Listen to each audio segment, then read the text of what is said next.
Maria back with another video. So it's like about 12, 16. I got to see the eclipse. It was kind of cool, you know.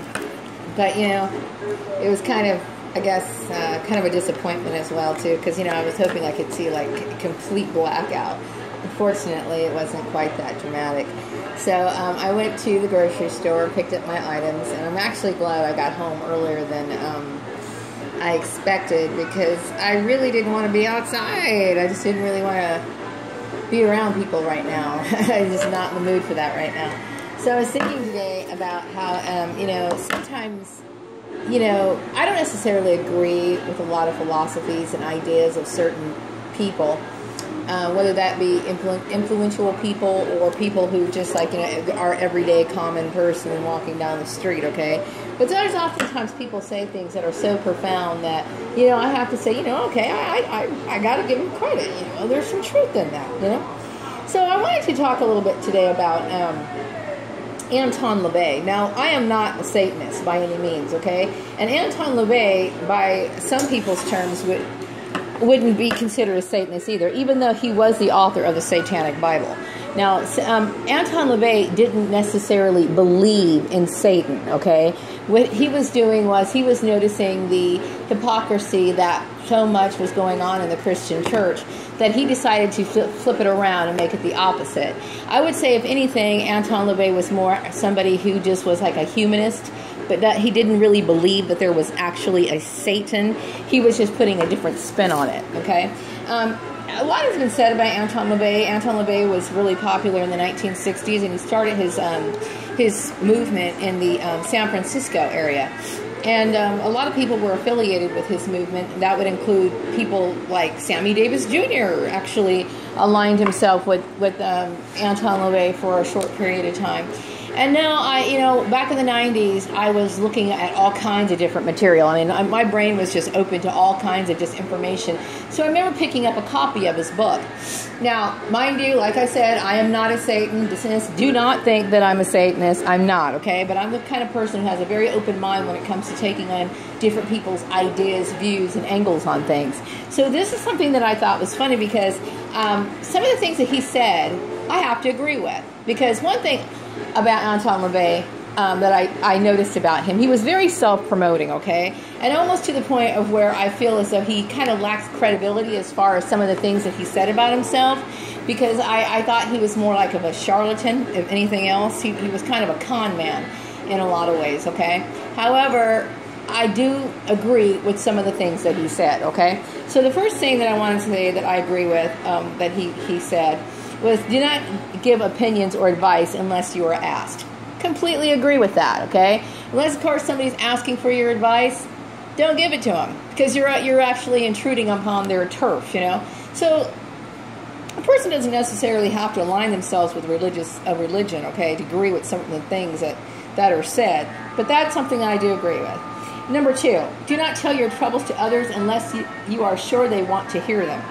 I completely agree. Because when you tell people your troubles, unfortunately, they either intrude upon them, sabotage them, or they have some sort of ill intent towards them. So I have to say, you know, Anton LaVey was actually correct in that. Number 3, when in another's lair, show him respect, or else do not go there. I completely agree with that, okay? Now, Anton LaVey was, like I said, he was someone that I would look at, you know, I would kind of regard, like I said, I regard him as somebody who was kind of full of himself. Like, he made up a lot of stuff about himself. You know, like, I know he said that he was like a policeman, an investigator, whatever, all these different type professions that if you look at the timelines, it's like, okay, how did that really happen? But I will say that a lot of the things that he said, I agree with, and I agree with some of these things. Another one is,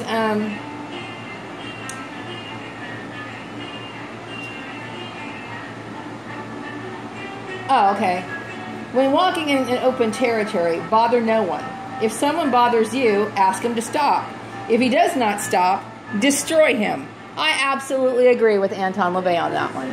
Okay? When people have pissed you off, gotten in your face, ruined your shit, and then basically crossed boundaries that they shouldn't have crossed, I absolutely agree. They should be destroyed. So, you know, I don't, like I said, I don't agree with, I'm not a Satanist by any means, because obviously if I'm somebody who quotes the Bible, I'm not a Satanist, but I will say I like some of the things that he says. And, you know, the problem with it is that, you know, people like, such as my family and other, you know, people who claim to be something that they're not, they tend to do the opposite of what they say that they believe in, you know. And this is something that Anton LaVey had noticed. He noticed that there was a lot of, you know, con people, two-faced people, hypocrites within the Christian church. So he was very open about his feelings about it. So he was basically saying, you know, because let's face it, some of these people, they will wreak havoc in your life, such as they did mine. So he was basically noticing the hypocrisy in their behavior and wanted to write some information about it. So yeah, I mean, you know, there's all kinds of, you know, things that you can hear and not necessarily say, you know what, I want to affiliate myself with that stuff, because I don't. But I do agree with what he said on that. And there's a few other quotes that he made that I agree with. And I look for wisdom in everything. So yeah, he's kind of an unlikely source to gain wisdom from or knowledge from. But I've noticed that there are certain things that even little kids say that I'm like, you know what, you're right. That's quite profound. That is absolutely true. You know, so I mean, it's about listening to somebody and understanding where they come from instead of jumping to conclusions. Okay, like when I say Anton LaVey, I'm sure some people who recognize the name are immediately going to associate me with his movement. I'm not a part of his movement, so don't even think that. But I will say that some of his ideas and his beliefs are spot on, and I completely agree with that. I also agree with the idea, and this is something that I've always agreed myself, why waste a love on people that don't deserve it? Don't waste your time on it. And that was something that he did say along those lines, and I agree with him, okay? But that was one of my beliefs anyway, and he just kind of, you know, reiterated what I already agreed anyway. I agree with that. Why waste your time on people who don't care about you? And that's exactly how I feel. So, yeah, I mean, I encourage people to look into things that, you know, can provide something to them that has an element of truth to it. You know, even I would say some of the most worthless pieces of trash in this world have something of value to say. You don't necessarily have to agree with everything that they say, but there's some worth in it anyway. So I'm going to wrap up this video. I'll be back with another one later.